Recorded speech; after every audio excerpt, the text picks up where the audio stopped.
How a nucleus decays can be complicated. There's many different modes of decay, and not just the alpha, beta, and gamma we've talked about so far. Ultimately, which mode a nuclei takes is going to depend on a lot of factors. Does this have more neutrons than is appropriate for something of this atomic number? Does it have fewer? What's the number of each? How are the different forces comparing in magnitude? It's complicated. What's not complicated, though, is balancing a nuclear chemical equation. As long as your skills in balancing chemical equations and in doing basic algebra are okay, you can do this. The two key things we have to keep in mind is that the mass number on both sides has to be the same, and the atomic number on both sides has to be the same. So in this video, we're going to look at different modes of decay. We'll look at some examples of them, and we'll just go through balancing those equations. We're going to be talking now about nuclear reactions. And when we have a nuclear reaction, we have to obviously pay attention to what's going on in the nucleus. So you already know that the nucleus consists of two types of particles, protons and neutrons. And it's very important that we describe exactly the atom we're talking about. So the way we can do that completely is we can count the total number of nucleons in the middle. In the case of this helium atom, there's 4. And you put that up here. So we call the number on top the atomic mass number.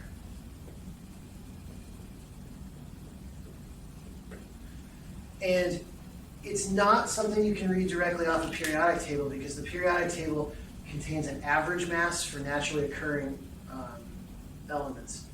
So we're going to see that for every element, there can be multiple number of neutrons. Different atoms with different numbers of neutrons and the same protons are called isotopes. So we have to be really specific which isotope we're talking about, how many things are in the nucleus. We also can count the protons, which will also be the same as the number of electrons in a neutral atom. That's the atomic number. And then we usually put the name of the atom right next to it. So what we're going to have to do as we go through is we're going to have to get really adept at looking at notation like this and figuring out how many protons that means and how many neutrons that means. We're going to see that when we're talking about conservation laws and some of the rules for how atoms can split apart, it's more useful to talk about the mass number and the atomic number than it is to separate out the number of neutrons. But I feel like it always would be nice if we had some way of quickly looking at something and figure out how many neutrons they have. To do that, you would just do the mass number minus the protons, or the atomic number. So in this case, that would be 143.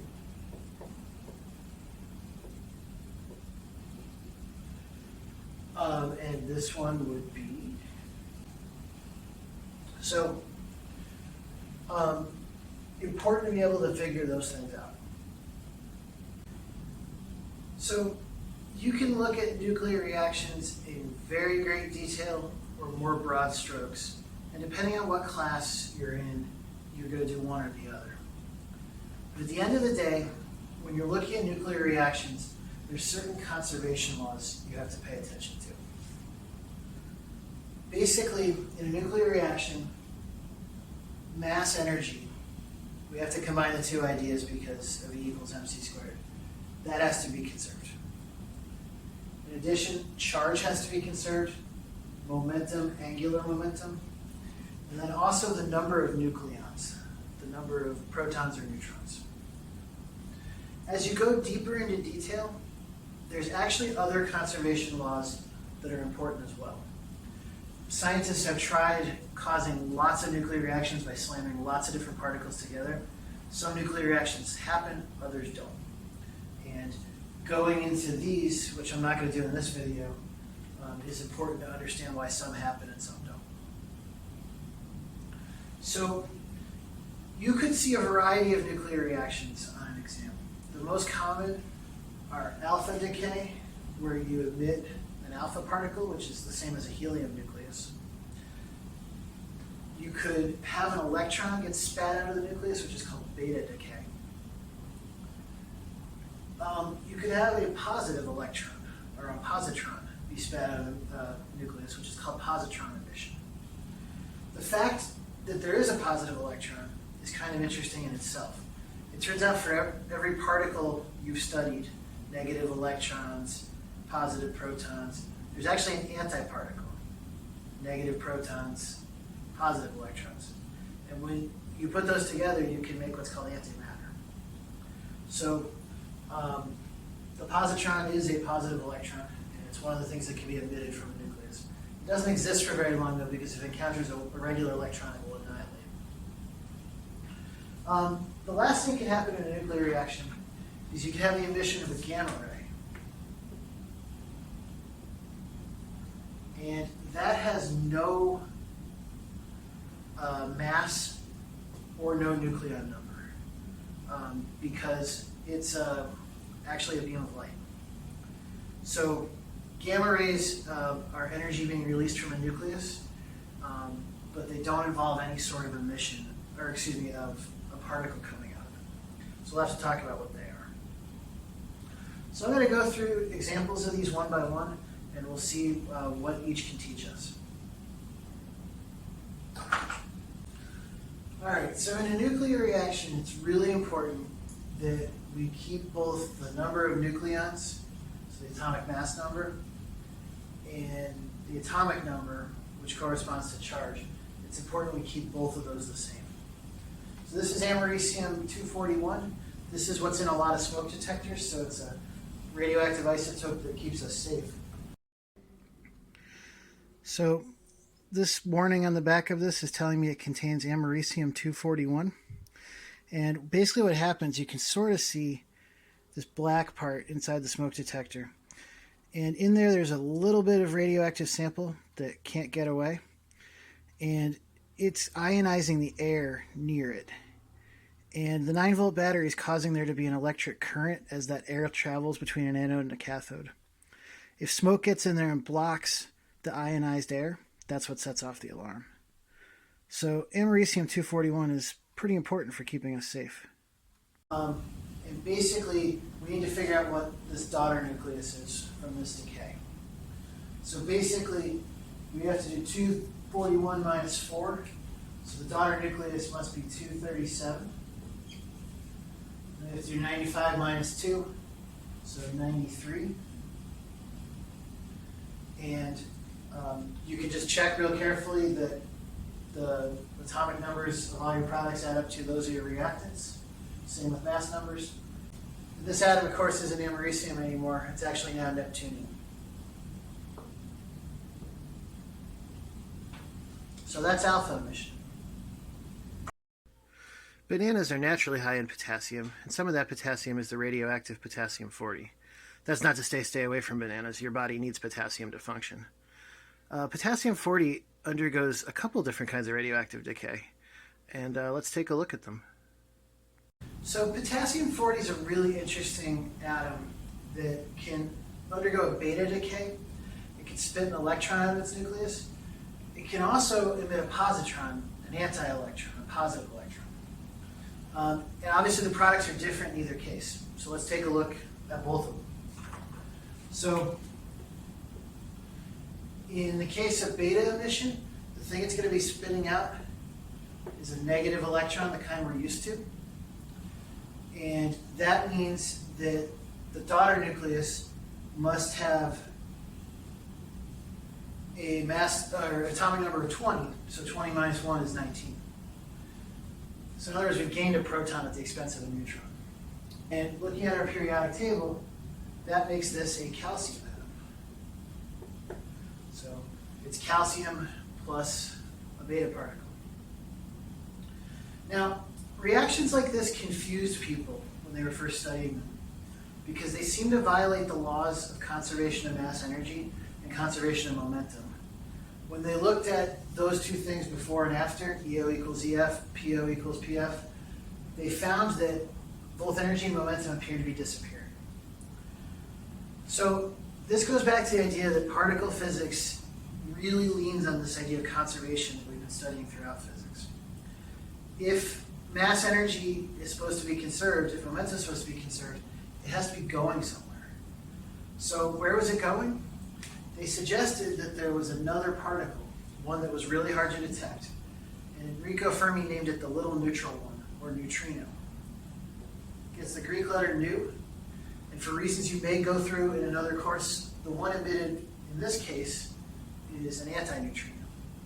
So just like a positron's an anti-electron, neutrinos have neutrinos and antineutrinos. But how do we find that?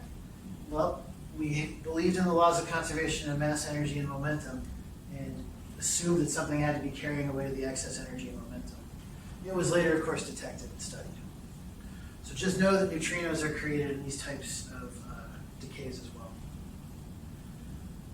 This isotope of potassium can also emit a positron, and that gives similar but also very different results.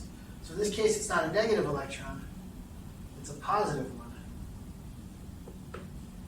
So in that case, our daughter nucleus can't have 20 protons, it's lost a positive, it can only have 18. And that's still 40 nucleons. So this is not calcium, it's a pirate's favorite element, argon. And in this case, a neutrino is emitted as well. Oops, not so good at my news.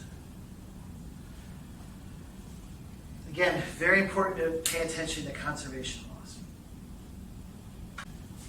Sometimes an atom's nucleus actually can grab an electron, or one of the orbital electrons. This is called electron capture. So instead of like in beta emission where the electron is a product, in this case it's a reactant. And again, we just make sure the atomic mass number and the atomic number stay the same on both sides. So we'll end up with 57. 27 minus 1 is 26. And looking at the periodic table, that's an iron atom.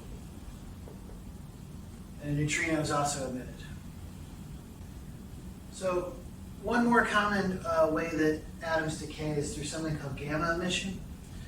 And in this case, it's actually a photon, which of course has no mass or charge. What happens with gamma is that just like we saw that electrons have energy levels in an atom, and they can jump to higher energy levels or fall back down to lower energy levels, and when they fall back down, they emit light.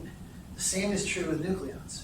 So some atoms have their nucleons arranged in a higher energy state, and without losing any, they can rearrange them and emit a photon to release that energy. A common example is technetium-99m. This is really commonly used in medicine. It's injected into the body because the gamma rays it emits are easy to detect, and it can be used to trace certain things in the body. So technetium-99m is a decay product of molybdenum-99. And machines like this are used to separate out the technetium from the molybdenum. You then inject the technetium into the body, and it can be used to trace various things going on in the body. It doesn't stay as technetium-99m for very long. It emits its gamma ray and just becomes technetium-99, and it doesn't stay in the body very long. So it's good for diagnostic stuff, and then it basically gets out of the way. And it will decay into 99 technetium. Again, no change in atomic mass number or atomic number, but some energy has been lost in the gamma ray. So that's another important type of nuclear reaction. So I would make sure I understand the various things that can be emitted from various nuclei. I would make sure I understand the justification for why a neutrino has to exist, because we're trying to follow the laws of conservation of energy, conservation of momentum. And I would just be really clear that you got to make sure the atomic mass numbers on both sides, the sum of them are the same, and the atomic numbers on both sides, the sum of them are the same. And then if they throw any sort of weird other process at you, as long as you're sticking with those ideas, you'll be